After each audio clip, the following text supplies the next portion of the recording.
살아계신 아버지, 하나님이 우리를 이처럼 사랑하셔서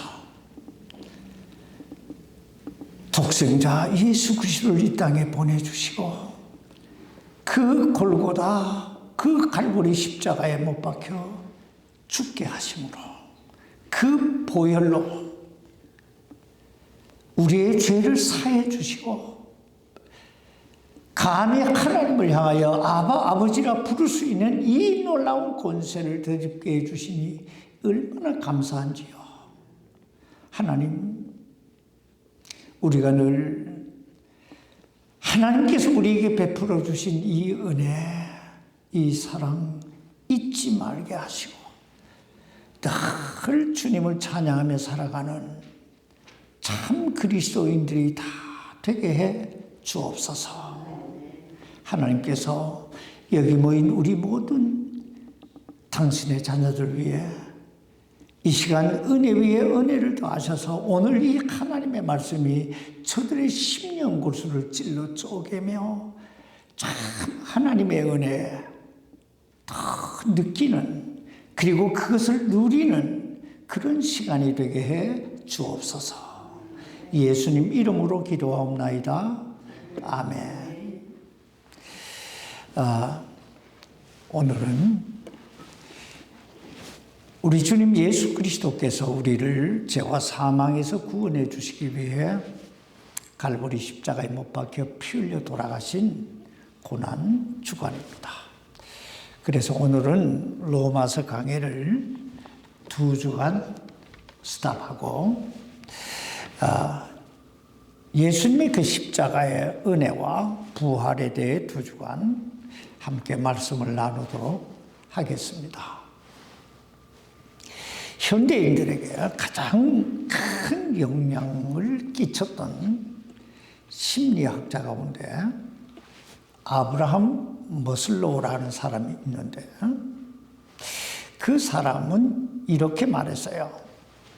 우리 인간의 가장 기본적이고도 근본적인 필요는 첫째, 먹고 사는 문제, 이 민생고 문제고, 둘째는 생리적 욕구를 이루는 것이고, 셋째는 자아 실현을 이루는 것이다 라고 했습니다. 참 일리가 있는 말이에요. 생각해 보세요. 사람이 왜 죽습니까? 결국은 먹지 못해서 죽는 거예요. 그리고 사람이 왜 불만족감, 만족을 누리지 못하고 삽니까? 결국은 생리적 욕구가 채워지지 않기 때문이고, 사람이 행복하지 못하고 스트레스를 받는 이유는 자아실현, 즉 자신의 목적이 자기 뜻대로 이루어지지 않기 때문입니다. 그러므로 예수님도 이 인간의 기본적 욕구를 외면하지 않으셨습니다.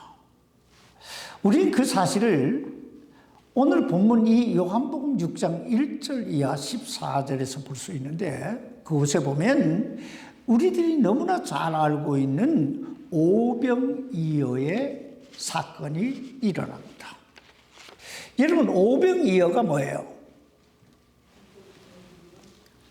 물고기 2마리와 보리빵 5개로 5,000명을 먹이고 12바구니를 함께한 사건을 오병이어의 기적이라고 말합니다. 그렇다면 예수님은 왜 이 기적을 행하셨을까요? 예수님께서 이 기적을 행하신 것은 예수님은 우리 인간이 누구인가를 너무나 잘 이해하시고 계시다는 뜻입니다. 육신적 필요가 채워져야 된다. 그런데 오늘 본문 말씀을 보면 인간은 그것만으로는, 즉 이 육신적인 필요만으로는 결코 만족할 수 없는 존재라고 말씀하고 있습니다. 왜냐하면 우리 인간은 육체 그 이상의 존재, 영적인 존재이기 때문입니다. 여기서 잠깐 벳세다 언덕으로 우리의 시선을 잠깐 돌려보십시다. 여러분, 왜 유대 군중들은 그 아무것도 없는 허벌판 벳세다 그 들판에 모여들었을까요? 여기 요한복음 6장 2절 말씀을 잠깐 보세요. 큰 무리가 그분을 따르니 이는 그분께서 병든 자들에게 행하신 기적들, 즉 그분의 기적들을 보았기 때문이더라. 그렇습니다. 이 벳세다 들판에 모이던 사람들은 예수님께서 병든 자들을 치유하시는 기적들을 보았거나 또 자신이 그런 기적을 처음 하기를 원하거나 그 주변에 내 가족들이 그런 체험 속에서 온전해지기를 원하는 사람들이 모여들었어요. 근데 그곳은 들판입니다. 허허벌판이에요. 저도 가봤는데 언덕이에요. 그러니까 그곳에 먹을 것이 없었다는 얘기입니다. 그런데 그때 어린 아이가 도시락 하나를 내놨는데 그 도시락 안에는 물고기 2마리와 보리떡 5개가 있었어요. 예수님이 그것을 가지고 축사하시고 기도하시고 제자들에게 떼어 나눠주라 하십니다.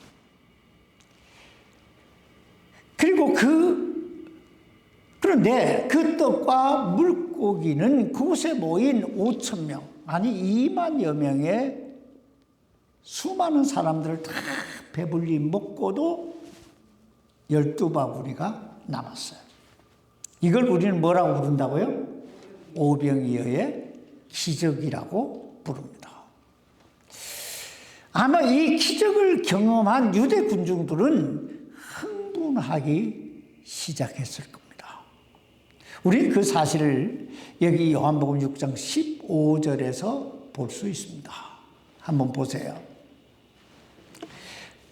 그러므로 그들이 와서 억지로 자기를 데려다가 왕으로 삼으려는 것을 예수님께서 아시고, 여러분, 저들이 얼마나 막 흥분했으면, 얼마나 감격했으면 예수님을 억지로라도 데려다가 자신들의 왕으로 삼으려 했을까요? 그렇다면 여기서 잠깐, 예수님은 어떻게 누구시기에 그토록 놀라운 기적을 행하실 수 있으셨을까요?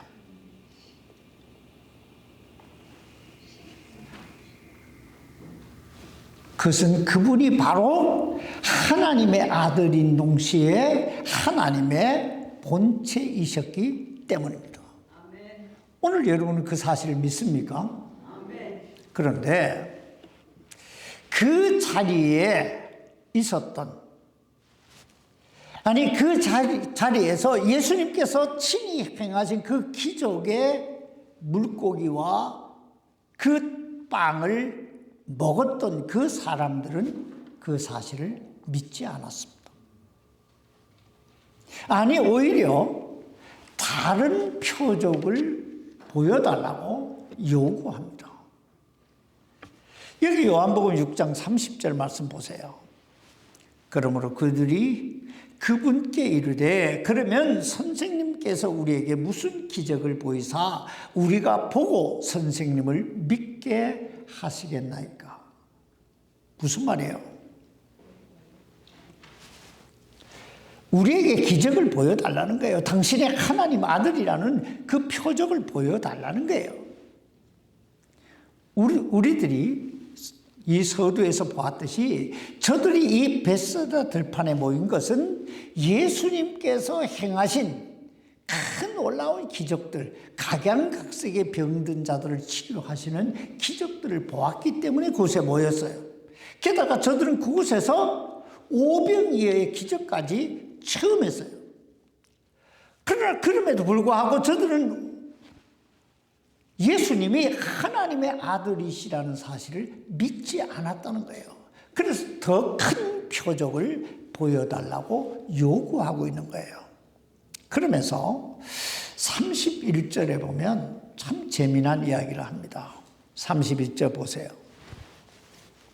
기록된 바 그가 그들에게 하늘로부터 빵을 주어 먹게 하였도다 한 것 같이 우리 조상들은 사막에서 만나를 먹었나이다 하며. 무슨 말입니까? 한마디로 이 정도 표적 가지고 당신이 하나님의 아들이라 할 수 있느냐는 거예요. 그 옛날 모세는 광야에서 우리를 40년 동안 하늘에서 만나를 내리게 해서 배불리 먹게 했다 이 말이에요. 그렇다면 여기서 잠깐 모세 시대의 이스라엘 백성들에게로 한번 시선을 잠깐 돌려보세요. 여러분, 이스라엘 백성들이 하나님께서 하늘에서 내리시는 그 만나를 먹고 만족했을까요? 감사했을까요? 물론 처음에는 하늘에서 만나가 내리니까 이게 뭐냐 하고 만나라고 지었잖아요. 감격했어요. 흥분했어요. 정말 감사했어요. 그러나 시간이 지나면서 뭐예요? 서서히 감사가 불평으로 바뀌기 시작한 거예요. 그래서 결국은 만나를 보고 뭐라고 말하냐면 이 박한 식물을 인하여 이렇게 말해요. 박하다. 진짜 맛없다 이 말이에요. 응? 무슨 말입니까? 인간은 근본적인 필요가 채워지기 이전까지는 결코 만족할 수 없는 존재다 라는 것입니다. 그러므로 예수님은 오늘 본문을 통해서 모든 시대의 모든 사람들에게 근본적으로 필요한 것이 무엇인가에 대해 두 가지로 말씀하고 있는데, 첫째는 인간의 근본적인 필요는 하나님과 올바른 관계를 맺는 것이다. 인간의 근본적인 필요가 뭐라고요? 하나님과 올바른 관계를 맺는 것이다. 인간은 이 세상을 살아가면서 수많은 것을 필요로 합니다. 정말 아브라함 머슬로가 말했듯이 육체적 필요도 필요하죠. 먹고 사는 인생의 문제, 물질적 문제, 생리적 필요, 가정도 필요하고 성공도 필요하고 여러 가지가 필요합니다. 그런데 예수님이 이렇게 말씀하시는 거예요. 그것만으로는 인간은 결코 만족할 수 있는 존재가 아니다. 그렇습니다. 인간은 결코 육체적 필요, 이 필요만으로 만족할 수 있는 존재가 아니에요. 왜냐하면 인간은 하나님으로부터 시작된 존재이기 때문입니다. 생각해 보세요. 하나님께서 우리를 어떻게 창조하셨어요? 흙으로 빚으시고 그 다음에 그 코에 생기를 생명을 불어넣어서 그래서 인간이 된 존재예요. 그러므로 하나님과의 관계가 올바로 정립되지 않으면 결코 인간은 만족할 수 없습니다. 그 사실을 일찍 깨달았던 시편 기자가 시편 42편 1절에 보면 이렇게 말해요. 사슴이 시냇물을 찾기에 갈급한 같이 내 영혼이 주를 찾기에 갈급하나이다. 오늘 여러분은 하나님을 찾기에 얼마나 갈급해하고 계십니까? 정말 육신의 필요를 채우기 위해서 막 발버둥 치듯이 하나님, 이 하나님을 찾기에 그만큼 발버둥 치고 계시느냐 하는 거예요.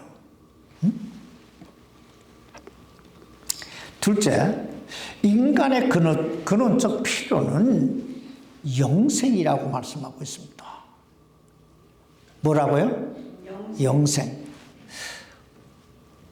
우리 인생을 살면서 끊임없이 하게 되는 질문 하나가 있는데 그것은 그 다음에는 이라는 질문이에요. 그 다음에는. 여러분도 인생을 살면서 경험해 보셨겠지만 오늘 내가 무엇을 이루었다? 내가 오늘 행복하다? 내가 정말 만족한다? 이것이 얼마나 오래 가던가요? 얼마나 오래 가요? 내일이면 그 다음이면 또 다른 문제가 우리를 쪼여와요. 그래서 끊임없이 하게 되는 질문이 그 다음에는 이라는 질문이라는 거예요. 여러분은 그 다음에는 하다가 결국 어디에 도달하게 될까요? 죽음이라는 문제 앞에 직면하게 되는 거예요. 이건 그 누구도 부인할 수 없고 그 누구도 피해갈 수 없는 필연적 문제입니다. 여러분은 나도 죽어야 한다. 그리고 나도 한 줌의 흙으로 돌아가야 한다. 는 이 사실 앞에 고민해 보신 적이 있으세요? 응? 죽어야 한다? 하는 이 사실 앞에서 성공이라는 단어가 어떤 의미가 있을까요?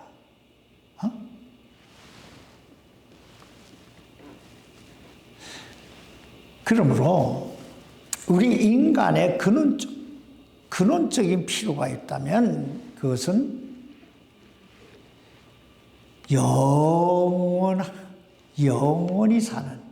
영원히 사는 길을 찾는 거예요. 즉 영생을 얻는 것입니다. 그렇다면 우리는 어떻게 우리 인생의 근원적인 필요인 하나님과의 올바른 관계를 맺고 그리고 영원한 생명을 소유할 수 있을까요? 예수님은 그 길에 대해 이렇게 말씀하고 있어요. 여기 35절 말씀 보시기 바랍니다. 예수님께서 그들에게 이르시되 내가 곧 생명의 빵이니 내게 오는 자는 결코 줄이지 아니할 것이요 나를 믿는 자는 결코 목마르지 아니하리라. 이 말씀 한마디로 요약하면 예수님 자신이 우리 인생의 해답이라 이 말이에요. 다시 말하면 예수님을 통하지 않고는 하나님과 올바른 관계를 맺을 수가 없고 예수님을 통하지 아니하고는 영생을 얻을 수 없다는 거예요. 마치 옛날 집 나갔던 탕자에게 그 아버지가 해답이었듯이 오늘 우리에게 우리 인생의 해답은 누구다? 예수님밖에 없다는 거예요. 예수님밖에 없다. 예를 들어 보십시다. 여러분 탕자가 처음 아버지의 곁을 떠났을 때 그의 필요가 무엇이었을까요?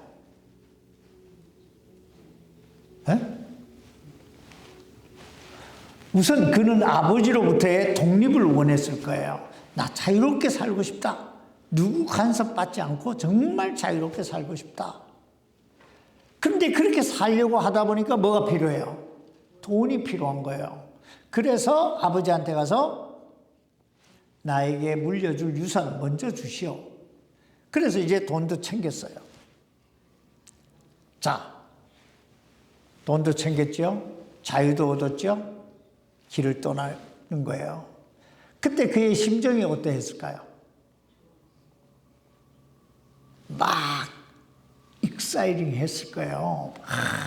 야, 뭔가 이제부터는 너무너무 신나지 않았겠어요? 아버지의 잔소리로부터 자유함을 얻었지요. 또 거기다 돈까지 두둑이 챙겼지요. 떠나갈 때, 그 아버지의 집을 떠나갈 때 그는 막 흥분했을 거예요, 아마. 그런데 떠나서 이제 얼마 지나지 않아서 서서히 주머니가 가벼워지기 시작해요. 허랑방탕. 그러니까 이 사람은 자기 조절 능력이 없었던 거예요. 그러다 보니까 이제 허랑방탕하게 막 이렇게 쓰다 보니까 주머니가 가벼워지는데, 채우기는 어려워도 가벼워지는 건 너무 쉽잖아요. 가벼워졌어요. 그 이제 거지가 됐어요. 그때 그의 심정은 또 어땠을까요? 자, 남의 집에 가서 얻어먹으려고 해도 주지 않아요. 그때 이 아들 속에 제일 먼저 떠오른 사람이 누굴까요? 아버지요. 내 아버지 집에 먹을 것이 많도다. 그러면서 이제 아버지께로 돌아가는 거예요. 그런데 돌아가면서 이런 말을 해요. 내가 아버지 집에 가서 이제 종살이라도 하겠습니다 하는 심정으로 가는 거예요. 그런데 저 멀리에서 당신의 아들이 정말 거지꼴로 돌아오는 모습을 보면서 그 아버지는 어때요? 막 맨발로 뛰어나가가지고 그 아들을 얼싸안고 종들에게 가장 좋은 옷을 입히고 손가락에 가락지를 끼우고 이 발에 신발을 신기고 송아지 잡아다가 막 잔치를 벌이자고, 이는 내 아들이 죽었다가 살아났다 이렇게 말해요. 이제 이 아들은 더 이상 거지가 아니에요. 누구 때문에? 아버지 때문에. 여러분, 이 탕자가 뭘 했길래 이렇게 됐을까요? 이 탕자가 한 일이라고는 그냥 아버지께 돌아온 것밖에 없어요. 근데 완전히 바뀌었잖아요. 이와 같이 우리 인간은요, 예수님께로 돌아올 때, 예수님을 만날 때 우리 인생이 바뀌게 되는 거예요. 삶이 바뀌는 거예요. 신분이 바뀌는 거예요. 예수님은 바로 우리에게 이 새 생명을 주시기 위해 큰 높은 하늘 보좌를 버리시고 이 땅까지 오신 거예요. 여기 38절로 40절까지 말씀 보시기 바랍니다. 나는 내 뜻을 행하려고 하늘로부터 내려오지 아니하고 나를 보내신 분의 뜻을 행하려고 내려왔느니라. 나를 보내신 아버지의 뜻은 이것이니 곧 그분께서 내게 주신 모든 것 중에서 내가 하나도 잃지 아니하고 마지막 날에 그것을 다시 일으키는 것이니라.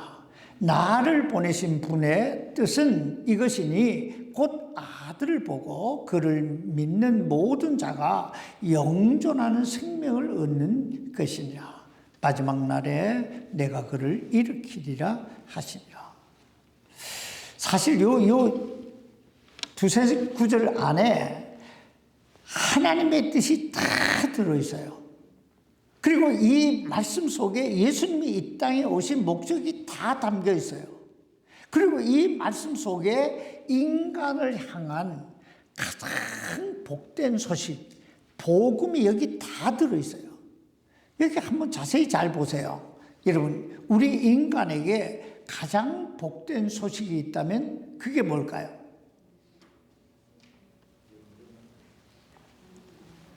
성경은 우리 인간을 네 가지로 이야기합니다.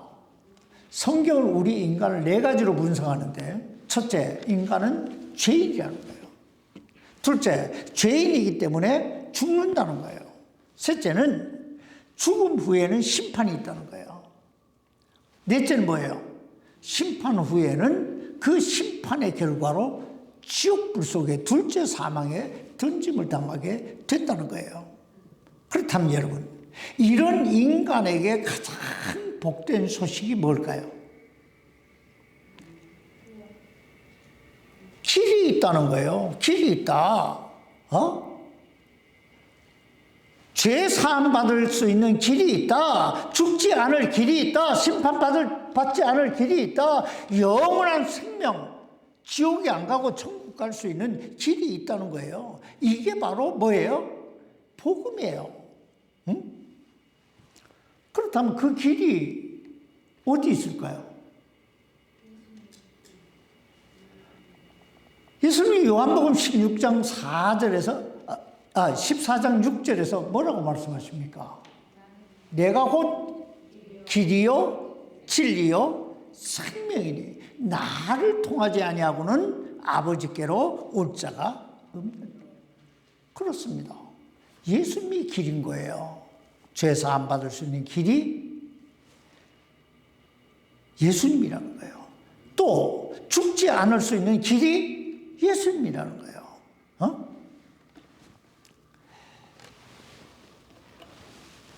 바로 예수님이 그 일을 이루시기 위해 오셨다는 거예요. 여기 38절 보세요. 나는 내 뜻을 행하려고 하늘로부터 내려오지 아니하고 나를 보내신 분의 뜻을 행하려고 내려왔느니라. 여러분, 예수님께서 왜 하늘로부터 이 땅에 내려오셨다고요? 내 뜻을 행하려고 내려온 게 아니고 나를 보내신 분의 뜻을 행하려고 내려왔다. 그렇다면 예수님을 이 땅에 보내신 분이 누구요? 그러면 하나님의 뜻은 뭐예요? 여기 40절 보세요. 40절에 뭐라고 그래요? 나를 보내신 분의 뜻은, 하나님의 뜻은 이것이니 곧 아들을 보고 그를 믿는 모든 자가 영존하는 생명을 얻는 것이니라. 여러분, 하나님 뜻이 뭐라고요? 아니, 아들을 보고 그를 믿는 자가, 믿는 모든 자가 영존하는 생명을 얻는 거, 이게 하나님 뜻이라는 거예요. 우리는 가끔씩요, 하나님 뜻대로 살아야 한다는 것 때문에 너무너무 부담을 느껴요. 근데 하나님의 뜻은요, 너무너무 쉬워요. 뭐예요? 예수님 보고 믿고 영생을 얻는 게 우리 아버지 하나님의 뜻인 줄 믿습니다. 그러니까 하나님 뜻은 너무나 우리에게 쉬운 거예요. 그리고 가장 복된 거예요. 그렇다면 그 아들, 하나님의 아들 예수님이 이 땅에 오셔서 과연 뭘 하셨길래 그 아들을 보고 믿는 자마다 영존하는 생명을 얻게 될까요? 여기 요한복음 6장 51절 말씀 보세요. 51절. 나는 하늘로부터 내려온 살아있는 빵이니 사람이 이 빵을 먹으면 영원히 살리라. 내가 주고자 하는 빵은 곧 세상의 생명을 위해 내가 주고자 하는 내 살이로다 하시니라. 여러분, 사람이 영원히 살기 위해서는 무엇을 먹어야 한다고요? 한마디로 딱 말해서 예수님 살 먹어야 된다, 이 말이에요. 예수님 살을 먹어야 된다, 지금 그렇게 말씀하고 있잖아요. 그다음에 여기 요한복음 6장 54절 보세요. 누구든지 내 살을 먹고 내 피를 마시는 자에게는 영원한 생명이 있나니 마지막 날에 내가 그를 일으키리라. 여러분, 어떤 사람에게 영원한 생명이 있다고요? 예수님 살 먹고 예수님 피 마신 사람은 영존한 생명이고, 그렇다면 오늘 여러분은 예수님의 살을 먹고 예수님의 피를 마셨습니까?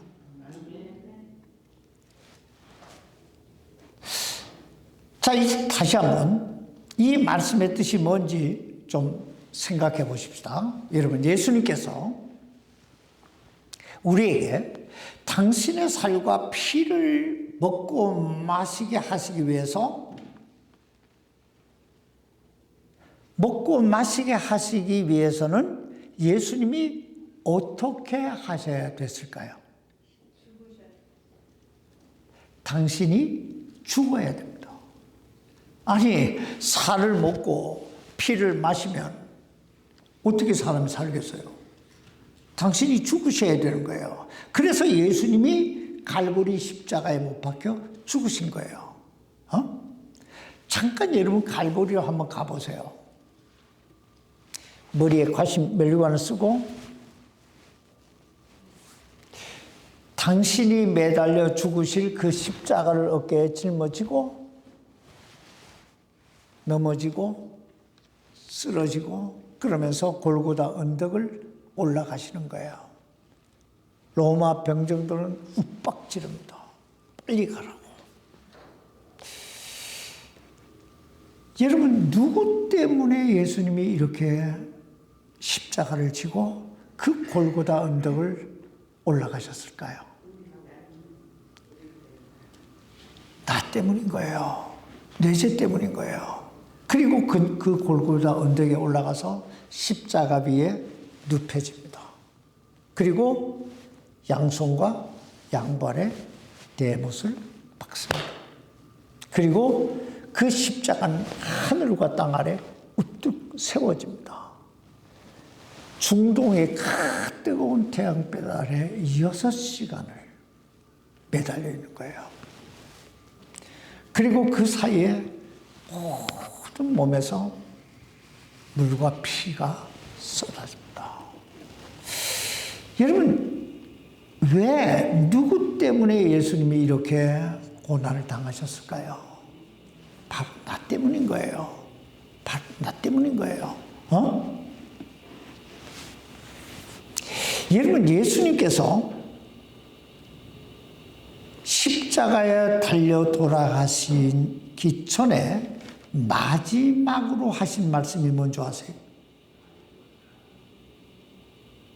마지막으로 하신 말씀이 뭐예요? 다 이루었다는 거예요. 다 이루었다. 뭘 이루었다는 거예요? 내 아버지의 뜻을 다 이루었다는 거예요. 인류의 모든 죄를 다 사했다는 거예요. 당신의 임무를 완수했다는 거예요. 목적을 이루었다 이거예요. 그러므로 누구든지 아무라도 그 예수를 믿기만 하면 영존한 생명을 얻을까요? 못 얻을까요? 그래서 우리가 영존한 생명을 얻은 줄 믿습니다.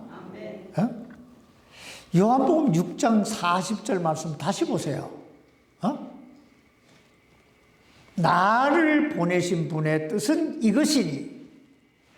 나를 보내신, 예수님 보내신 분이 누구라고요? 하나님이에요. 하나님 뜻은 이것이니 곧 아들을 보고 그를 믿는 모든 자가 영존하는 생명을 얻는 것이니라. 그렇습니다. 하나님 뜻은요, 예수님 보고 그 예수님 십자가에서 이루어 놓으신 그 대속의 죽음을 보고 그분을 믿음으로 영원한 생명을 얻는 게 하나님 뜻이에요. 그리고 마지막 날에, 즉 이 세상 종말이 오면 40절 하반절 보세요. 내가 그를 일으키리라. 자, 이제 마지막 때가 되면요, 예수님이 공중에 재림하세요. 그리고 누구든지 아무라도 그 예수 그리스도를 믿는 자들은 다, 죽은 자들은 무덤에서 부활하여 들림을 받게 되고, 우리 살아남은 자는 그대로 들림을 받게 될 줄 믿습니다. 이게 휴거예요. 이게 휴거예요. 바로 이 일을 이루시기 위해서 예수님이 이 땅에 오셨고 갈보리 십자가에 못 박혀 죽으신 거예요. 여러분 이 사실 믿습니까? 자, 이런 소망을 가진 자는요, 적어도 세 가지는 마음속에 품고 살아야 돼요. 첫째, 믿음으로 살아야 돼요. 믿음으로 살아야 돼요. 이렇게 한번 생각해 보세요. 하나님께서 당신의 아들을 우리를 위해 주셨어요. 그러면 당신의 아들을 나를 위해 주신 하나님이 그까짓 물질은 못 주실 것이며 병은 못 고쳐주실 것이며 내 인간관계에 얽히고 설킨 문제 하나 해결해 주시지 못하시겠느냐.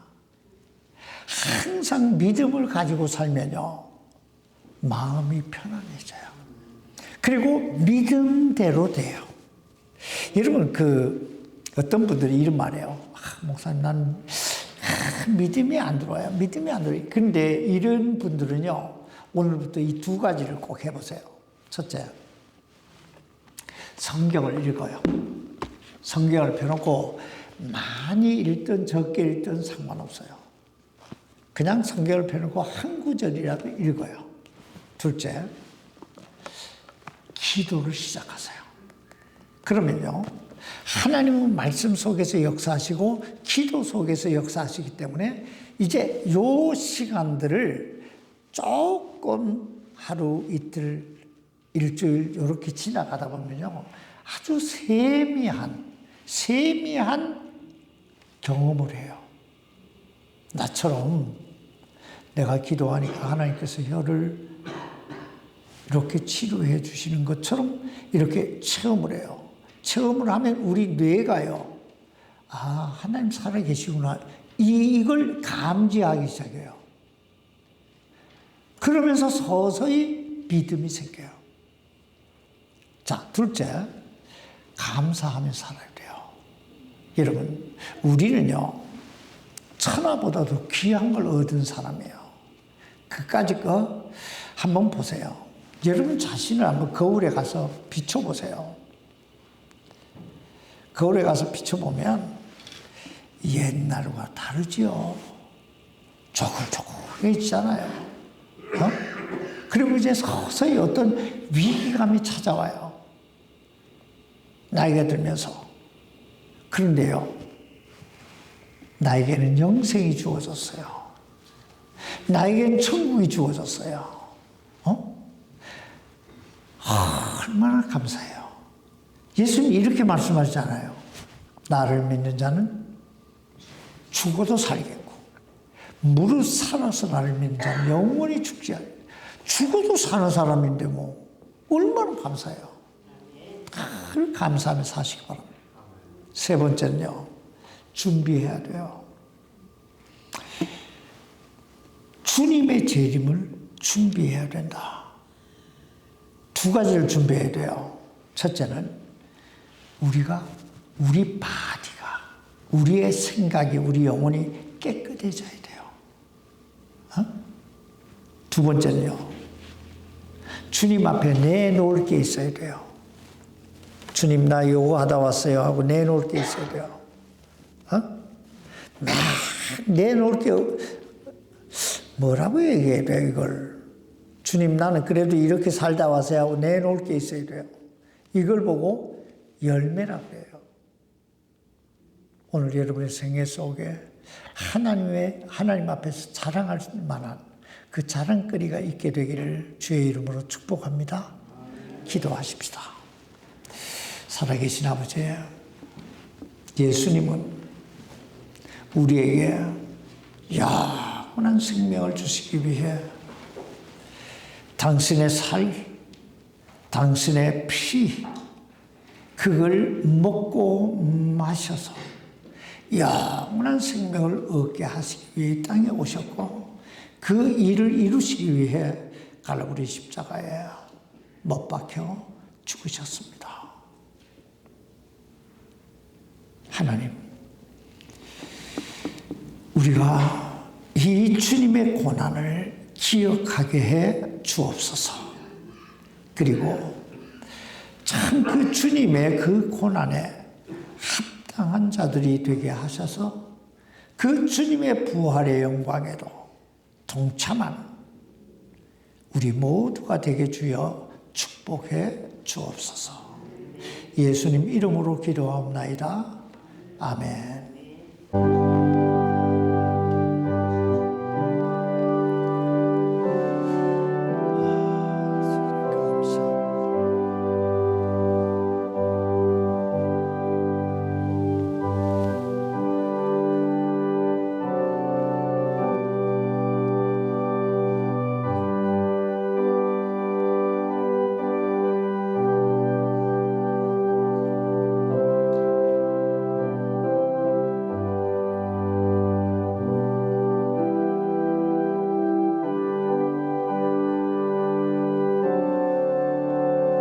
아멘.